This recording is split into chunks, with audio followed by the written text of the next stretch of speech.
आजच डाउनलोड करा आणि तुमच्या आवडत्या मालिकांचा आनंद लुटा।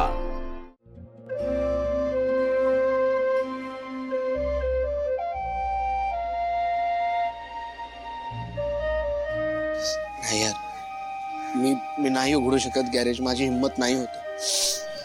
नाही लोक, आपला रॉकी आपल्याला खरंच सोडून गेला यार। तो आपल्यातच होता, अजूनही आपल्यातच आहे असं वाटतं। रॉकी अख्ख्या वस्तीत एकमेव होता रे जो आयस झाला होता। तर कशालाच काही अर्थ उरला नाही, इथे थांबावंच वाटत नाही। मला तर खूप आठवण येते त्याची। काय झालं असं रे त्याच्यासोबत? फक्त व्हायला पाहिजे त्याच्यासोबतच। चला, नको थांबायला इकडे।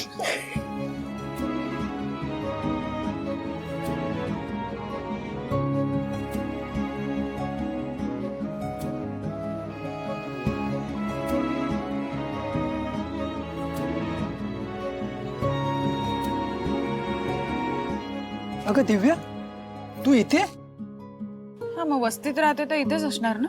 अरे पण तू एवढी रिलॅक्स कशी आहे? रिलॅक्स कशी आहे म्हणजे? काय झालं? म्हणजे दिव्या तुला काहीच माहिती नाही? अगं आपला रॉकी ऍक्सिडेंट मध्ये गेला।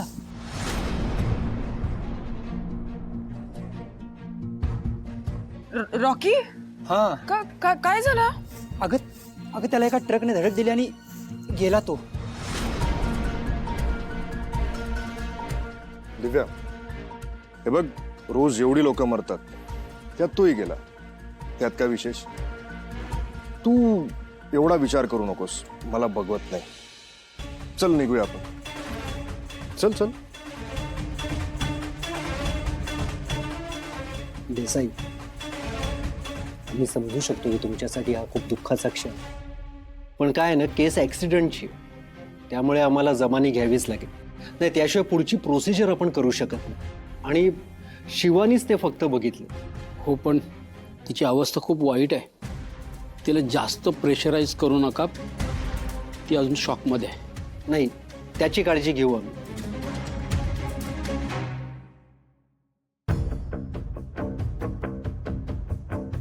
आपलं नाव काय? शिवानी, शिवानी पाटील देसाई। मी तिचा नवरा आहे। तीच गेली होती रॉकीला आणायला आणि खूप वेळ तिचा फोन लागला नाही, म्हणून मी फोन केला तिला, तर तिचा फोन आउट ऑफ रीच होता। मग ती रॉकीला घेऊन आली आणि आम्हाला सगळं कळलं। ठीक आहे, आता मी यांना विचारतो। शिवा, म्हणजे नेमकं काय बघितलंस तू तिथे? म्हणजे ऍक्सिडेंट कसा झाला हे बघितलंस का तू? धडक झाली। मग धडक देताना कोणाला बघितलंस का तू? मी नाही काय बघितलं। रॉकी आला ना आणि गेला, पण कुठे गेला मला नाही माहिती, पण रॉकी गेला। आता मग संपलं ना सगळं। तू त्याची बॉडी घेऊन आलीस ना? बॉडी नका म्हणू, बॉडी काय म्हणताय? रॉकी आहे ना, रॉकी आहे। सांगा भाऊ, रॉकी आहे ना, बॉडी वगैरे काय बोलतात? ठीक आहे शिवा, अजून कोणी लोक होती का तिथे?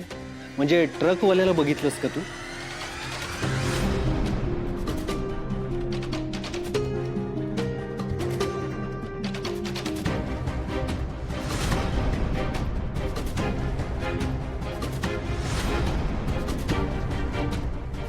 रॉकी गेला, रॉकी गेला, संपलं सगळं।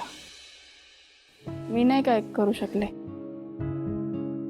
मी नाही वाचवलं रॉकीला। साहेब, तुमचं झालं असेल, तुम्हाला इनफ इन्फॉर्मेशन मिळाली असेल तर थांबायचं का आता, प्लीज? Okay, no problem. शिवाच्या बोलण्यावरनं असं लक्षात येतंय की ती पुढे असल्यामुळे तिला ऍक्सिडेंट दिसला नाहीये, त्यामुळे आम्ही बघतो दुसरा काही पुरावा मिळतोय का आणि तुम्हाला कळवतो। देसाई, आम्ही येतो। ठीक आहे।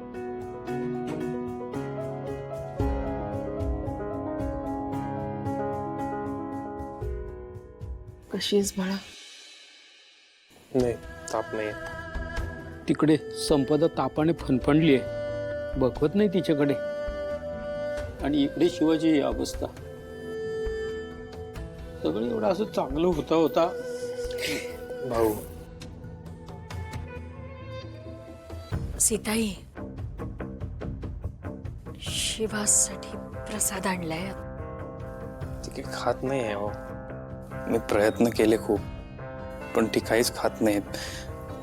शॉक बसलाय तिला.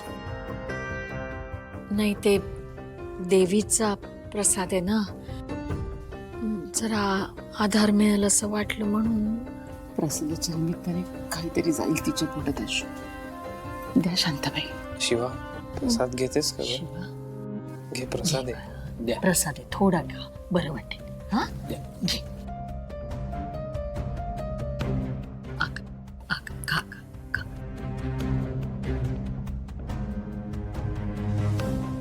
संपदाला पण देऊन येऊ का? तिलाही बरं वाटेल. हा,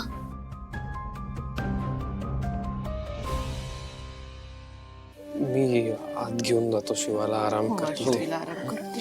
ये ग, ये. आपण आत जाऊ. ये. जा बाळा. ये.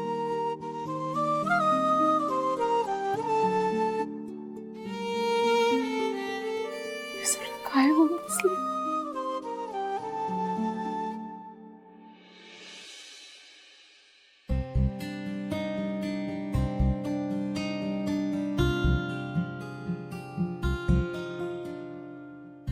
कशी आहे शिवा आता?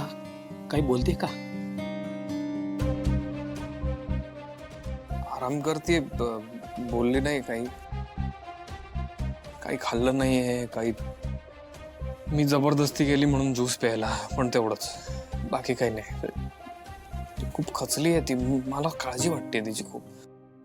साहजिकच आहे. अरे आशू, आपल्यालाच एवढा मोठा धक्का बसलाय तर तिचं काय झालं असेल? तिच्या मनात जखम झाली आहे आणि ती जखम अशी ती शांत बसून नाही भरून निघणार. तिने व्यक्त व्हायला पाहिजे, मोकळं व्हायला पाहिजे काहीतरी. त्यासाठीच प्रयत्न चालू आहे तेवढे. माझी इच्छा आहे की ती बाहेर यावी या सगळ्यातून लवकरात लवकर. काळजी करू नकोस. मी सीताला सांगतो, तिने काहीतरी खाणंही गरजेचं आहे, नाहीतर मनाबरोबर शरीराने ढासळून जाईल ते. तू तिच्या बरोबर राहा. हो. आशू, तू ठीक आहेस ना? हो भाऊ, मी ठीक आहे. मला काय, या सगळ्यामध्ये कोणीतरी खचून न जाता स्ट्रॉंग राहणं गरजेचं आहे ना. नाही तर आपण सगळे यातून कधी बाहेरच पडणार नाही असं मला वाटतंय. म्हणजे मी शेजारी बसलो तरी तिला कळत नाही. मला हाक मारावी लागते तिला, मग तिला कळतंय की मी बोलेल. आशू,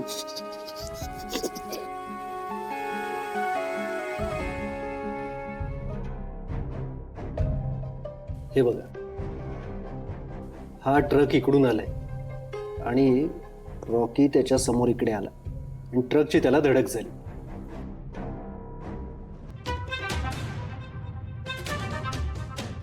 आता हे फुटेज तुम्ही बघितलं आणि जी काही स्टेटमेंट आम्हाला मिळालीत ना, त्याच्यावरनं असं वाटतंय की हा ॲक्सिडेंटच आहे.